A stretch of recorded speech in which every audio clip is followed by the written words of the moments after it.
How's it going, guys? Excuse me for the cat hair. I was saying bye to my cat. I'm not gonna see him for a month because I am flying to Eretz Israel tonight. B'ezrat Hashem.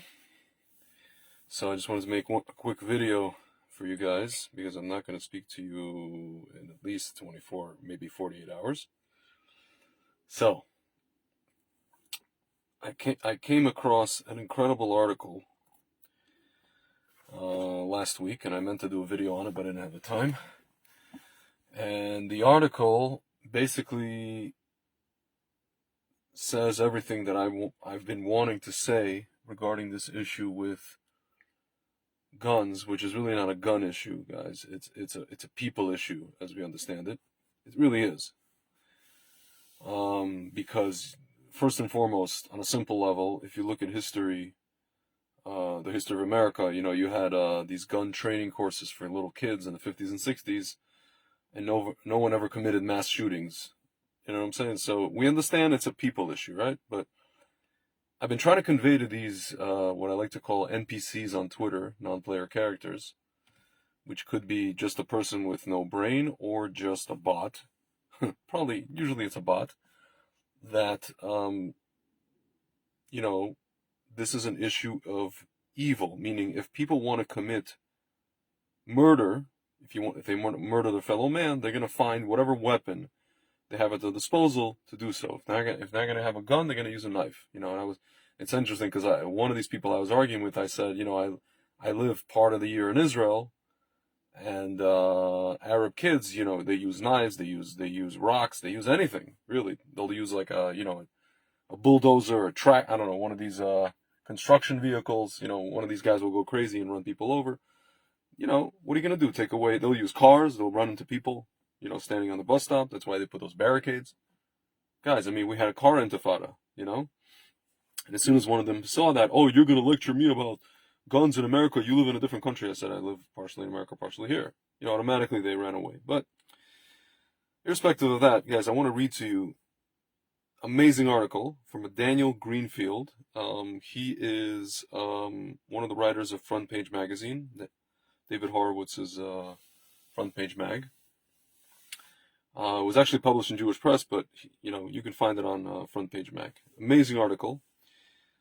He also has a blog. I don't know if he still has it, called Sultan Knish. That's actually how I first found out about Daniel Greenfield. Incredible writer, commentator. So this article is from last week, June 1st. It's called Uvalde and the Problem of Evil. He says, people may not believe in evil, but evil believes in them. This is Daniel Greenfield, a Shillman Journalism Fellow at the Freedom Center. He's an investigative journalist and writer focusing on the radical left and Islamic terrorism. Okay. So he goes on. What do people who don't believe in evil do? They blame inanimate objects, guns. 19 years ago, a middle-aged unemployed taxi driver carrying 2 milk cartons full of gasoline walked onto a South Korean subway, and started a fire that killed 192 people. Guys, mind you, in South Korea, most countries, guns are not, I don't think guns are allowed. Okay? That was not a milk carton problem, nor was it a gasoline problem. 6 years ago, a Muslim terrorist drove a truck into a Bastille Day event in Nice, France, killing 86 people and wounding over 400 other people. Body parts were being pried out of his wheel wells. Guys, it was a truck. They're prying body parts out of this truck. That was not a truck problem. Across the long stretch of human history, millions of people were killed long before the invention of firearms. Guys, Spanish Inquisition, what a show. In often cruder and far more brutal ways. Back then, we lacked CNN, but people generally understood that this was not due to the invention of smithing, but the problem of evil, right? They didn't take away, anvils from people, or I don't know, other tools of smithing, right? The problem with evil is that it requires us to believe in good. Ladies and gentlemen, if you look around you, people don't really have an understanding of that there's evil in the world, outright evil, absolute evil, and also they don't understand that there's a good. To them, everything's relative, right? Again, moral relativism. Modern people are unwilling to believe in God, and so they believe instead in government. And they are convinced that the God of government can fix everything if only we give it the power. The trouble is that while people may not believe in evil, evil very much believes in them. My friend is saying he wants my hair when he gets to my age. B'ezrat Hashem, Mr. Natan Epstein. The gun control debate is a policy argument based on fundamental fallacies about human nature, black markets, and what a malicious mind bent on hurting people can accomplish. Conservatives argue for empowering individuals to resist mass shooters, while leftists once again chant that if we locked up all the guns and gave them to the government, it would be fine. Yeah, I just spoke to a lady on Twitter about this. She's like, don't you understand that solving this issue, more regulations will also solve the inner city gun violence problem? I'm like, lady, no, it won't. No, it won't. Just ask these guys where they get their guns from. They're not getting them legally. They don't care about your background checks. They don't care about your waiting periods. They don't care about any of the things that we already have, which we don't even enforce. If we have more of them, they will more not care about them. They'll tell you, have more rules so we can break more of them. Okay. So he says, but if guns are the problem, why aren't there regular mass shootings in Switzerland and Finland? In Israel, a school shooting is an attack carried out by an Islamic terrorist. And that's dismissed as a political act and something utterly different than an obsessive weirdo shooting up an American school because we can't simply find the common evil denominator in both. Amazing, right? If guns are the problem, why weren't there school shootings every few months during an era when guns could be bought at every hardware store and ordered through the mail? Muggings, carjackings, and gangland shootings in Chicago are all attributed to some general social malaise that can be solved by freeing the criminals and locking up all the guns. Ladies and gentlemen, it's not just, people say it's like two gangbangers killing each other. No, first of all, it's not just two, it's more than that. Second of all, the main victims are little black boys and little black girls. My black Jewish friend Denise is saying, yes, it will not solve the problem. There is places where anyone on the street can get their hands on an illegal gun. My black Jewish friend.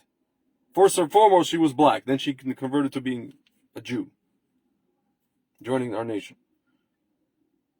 As if the guns have agency and shooters do not.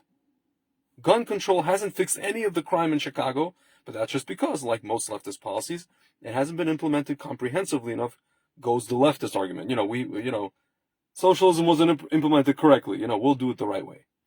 The trouble with gun control is that people do have individual agency. They choose evil. Leftists don't believe in either God or free will, and that's understandable because the one that is linked to the other. They inhabit a mechanical world in which society is real and people aren't. Right? What do they say? We live in a society. Individual accountability doesn't exist in the leftist construct of a world where people are just cogs in a machine reacting to social stimuli based on their genes and upbringing, or as they call it, social construct. Gender is a social construct. This is a social construct. The central assumption of leftist thought is that if you control the society, you can also control the character and conduct of every person who has been raised in it. It's called social engineering. Every leftist policy flows from this idea. Government becomes God and can, given political omnipotence, give us utopia. My friend is writing, Natan, the reason for mass shooting is the fact that the Americans are taught to keep their emotions to themselves. They are suppressed. So they look for computer gaming, lots of violence. Then they don't have regular social communication. Then bam, you have a weirdo. Yeah, that's just one of the things. There's other issues, but that's one of the main things, yes. Basically, Israelis, get to shout out their frustrations at each other so they don't go kill each other, shoot each other in the face. Yes, that's one of the aspects, yes. All we have to do is give up our individuality, our rights, and our faith in anything else. That it doesn't work is too obvious to even need saying after the rot of Soviet Union, Cambodia, Communist China, and the lost glories of every single failed leftist experiment. The real question is what remains in the empty spaces of the soul in these leftist machines. Take away moral accountability, a sense of purpose, and a belief in a higher power, and what do you get? Mass shootings every weekend and any other kind of atrocity that hasn't been popularized and made to go viral. The human ego slamming against a society that doesn't know it's there. or evil. My friend is saying, I think the shootings are orchestrated for political leverage. Of course, because I challenged this woman. I said, you don't care about black people? Oh, wait, Black Lives Matter only not when it's a black guy killing another black guy, but when it's a cop killing a black guy, right? That's the only time you care about black lives. When it's a black life on a black life, let him sort it out. It's gang violence. Gang member, what do they call it? Gangbangers gonna gangbang. That's what they say. The malicious narcissism, the violent self-pity, and the thwarted egotism of the mass shooter are familiar phenomenon. They're far more endemic than the availability of firearms. The killers hope to leave a mark on society. They take lives to force us to recognize their specialness and what they believe we owe them. The media happily rewards them with their bloody 15 minutes, like the guy who killed John Lennon, famous person, or the guy who tried to kill Reagan is being let out now. Interesting, right? There are collectivist movements like Nazism and communism dedicated to this premise, but there are also plenty of individuals prone to falling into this evil mindset. These individuals, movements thrive at a time of confusion when people lack meaning and don't see a future. Look around, you guys. The problem of evil is an old one. It can come from many directions, but our society is particularly vulnerable because its elites can no longer even grapple with the concept. Ladies and gentlemen, even the people who are supposed to be handling this stuff and, standing up for us are doing nothing. You want to talk about the Republican Party, 90% of it is a bunch of either rhinos or frightened sitting in their corner, okay? They've created a society in which evil thrives because they are incapable of recognizing it. Or if they do recognize it, they don't do anything about it. Human dysfunction has been reduced to mechanistic failures of biochemistry, economics, government oversight, legislative policymaking, and society. Everything is blamed except the individuals who actually make the decision to go ahead and kill other people. My friends, this all started honestly with Western psychology, right? A person comes into a psychiatrist's office, and the psychiatrist starts telling me, you are do this because of your parents did this to you. You are this way because this happened in high school. You are that way because of this. Da, da, da, da, da, da. Ladies and gentlemen, this might be true, but it doesn't absolve the person, right, of responsibility for themselves and doing the tikkun for themselves, right? I can sit all my life until I'm 50, 60 years old and say, oh, I am this way because, I'm sitting here and whatever, because my parents this, or because the school this, because the school I went to here, because people made fun of me here, because, dude, ladies and gentlemen, I could do this forever, right? Or I could take responsibility for my life, right? But that's what happens when you believe in governments and don't believe that evil is a tangible reality outside of TV and movies.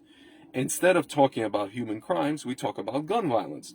The lack of individual moral accountability only contributes to the next atrocity, not by guns, but individual people. Evil is a human void. It's the egotistical emptiness that remains in the absence of good. To defeat it, we would have to conceive of good.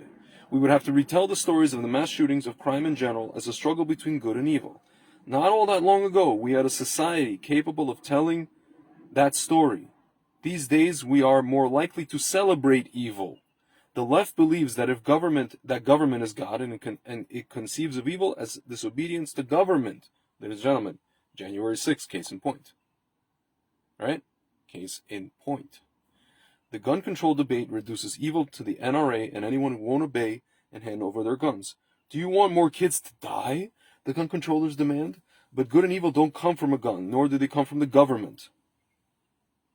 The reduction of individual choices to mechanical abstractions, shootings to guns, individual acts of society is the mark of elites who want to rule the world, yet cannot understand people because they're up in their Tower of Babel, right? There's no formula more likely to convince people that their acts have no value, their lives no purpose, and that whatever they do doesn't matter in any larger sense. And so evil is born. Tell people that they're morally worthless, and they just might come to believe you. There's no coincidence that shootings so often happen in schools, where teenage boys might hope to gain some sense of moral purpose, and instead are told that they're a bunch of numbers. In the absence of good, other things will take their place. Guns are much more real to gun controllers than to human souls. But evil doesn't require a gun, and controlling the location of inanimate objects will not fix the moral foundations of the soul. Ladies and gentlemen, this is a commentator here. Brilliant article. Thanks. Since my current reading of Stalin's rise to power in the USSR, I will just say that the naive idealism or utopianism of the leftist useful idiots is what made the rise of a monster like Stalin to power possible. Stalin wasn't just an ordinary monster, he was the worst monster they had. That's what the left gifted us. And Stalin managed to liquidate most of the original Bolshevik revolutionaries. Thinking of other cases, there was Mao in China, Castro in Cuba, Pol Pot in Cambodia. Ladies and gentlemen, all the people that I argued with, if they're assuming they're real people on Twitter and other places, I always tell them, schmuck, genius, once they finish taking away all the guns, and you may claim that they don't want to take all the guns, they just want regulations for this and that and the other. Ladies and gentlemen, this doesn't happen overnight, right? They chip away. You give them an inch, they take a yard, right? So once they're done with the entire gun grab, once they fulfill their mission of wanting to just basically repeal the Second Amendment, which was enunciated by people like Michael Moore and other people, okay, the leading cheerleader for this, they will come after us. And who are they going to come after first, ladies and gentlemen? They're going to come after the very people that we argue with. These useful idiots. Or bots, I don't know what. The people that sound like bots, NPCs, non-player characters, whatever it is, guys. However you want to characterize them. They're going to be included in the purge. And if anything, they may just be first, ladies and gentlemen. It's rinse, repeat history, right? My friend Aretha saying, it baffles me that one of the victims held a patent for groundbreaking development in clean water. I don't know who you're referring to. I mean, it was kids, unless you're talking about like someone else, some other situation. My friend Denise is in games on both sides of political parties. You're absolutely right. The goal of gun control is total control of the masses. Listen, again, my friends, people make the argument, why can't we be like the rest of civilized society? And they're talking about Europe. Guys, Switzerland, people have guns. There's a bunch of countries people are allowed to have guns. Some countries they're not allowed to have guns. And by the way, you saw what happened in those countries during COVID, the countries where people are not allowed to have guns. I was talking to some of these people and I mentioned the whole thing with internment camps in Australia. They're like, oh, conspiracy theory. I'm like, they literally had COVID camps in Australia. They could just come to your house and be like, all right, come with us. Crazy. Anyway, guys, the overall point is that this is not an issue of an inanimate object, no matter it's a gun or a knife or a rock or a bulldozer or a caterpillar or construction, one of those things. My friends, this is an issue of a person is going to do what they're going to do if they have evil intent. Again, if they're not going to get an access to a gun, they're going to get access to something else. There's going to be a mass bulldozing, a mass, driving a car into people. My friends, and you could say, oh, it's political. No, it's not political. A person has evil intentions, he's gonna do it. He's gonna do it. And there are people who even celebrate him. My friends, again, do you see an outcry for taking away, for banning trucks or cars? No. You can kill, you're not going to kill 30 people, but you can kill 10 people. And I've heard people make the argument, well, that's 20 less people. My friends, we're counting people? Just the fact that there was a killing, that's enough. That's enough. Doesn't matter how many people. Chris Woods is saying, if you give up your gun, they'll come for you next. They've destroyed the economy, now they want us. Yeah, listen, guys. To us, to you and I, you guys watching and myself, everything that they've done the last 2 years, and now this whole thing culminating in what they're trying to do now, is one. It's the total package, so to speak. It's one sequence of events. We see it for what it is, right? We see right through it. My friends, a lot of people, they're not capable of seeing that whole picture. Not only that, they're not capable of connecting what's going on in inner cities to what's going on here. Meaning, ostensibly they're not connected, right? But the connection is the fact that if they really care about guns, they'd start with the inner cities, because that's where the majority of gun violence is happening, right? They'd start with trying to solve that problem. It's a problem of community. It's not a problem of guns. Meaning it's a problem of guns, but that's not the source, right? We understand that. Again, these guys don't care about your waiting periods. They don't care about your what is it called? Your background checks or anything else. You can guys, you can pass all the background checks from here until tomorrow. And the people who are getting guns regardless today, like in Philly, that's, this past weekend, or Chicago, or these other places, they're going to continue to get the guns. They're going to continue to shoot little black boys and little black girls. And you're going to have, you talk about these, they show the small coffins of the little kids. Guys, this is every day. This is every day, at least once a week in the inner cities. Talk to these black families, guys. If you care about guns, go talk to them. Go talk to them, And if you don't, you're basically a white supremacist. I'm not going to get into that. And a chauvinist, right? Anyway, guys, I just wanted to... I'm going to link this article in case you guys want to read it again and share it. Incredible article. It's something I've been trying to convey to people, and I just didn't really have the language to be able to convey. And Daniel Greenfield, an amazing writer, and yeah, I'll post the link, guys. All right, that's all I wanted to say, and B'ezrat Hashem, hopefully I'll make it to Israel, and hopefully if I don't talk to you guys tomorrow, maybe I'll talk to you guys on Thursday, maybe from a very, very special place, if I can make it out there, if, the stars align. We'll see what happens. All right, guys, I'll talk to you in a bit.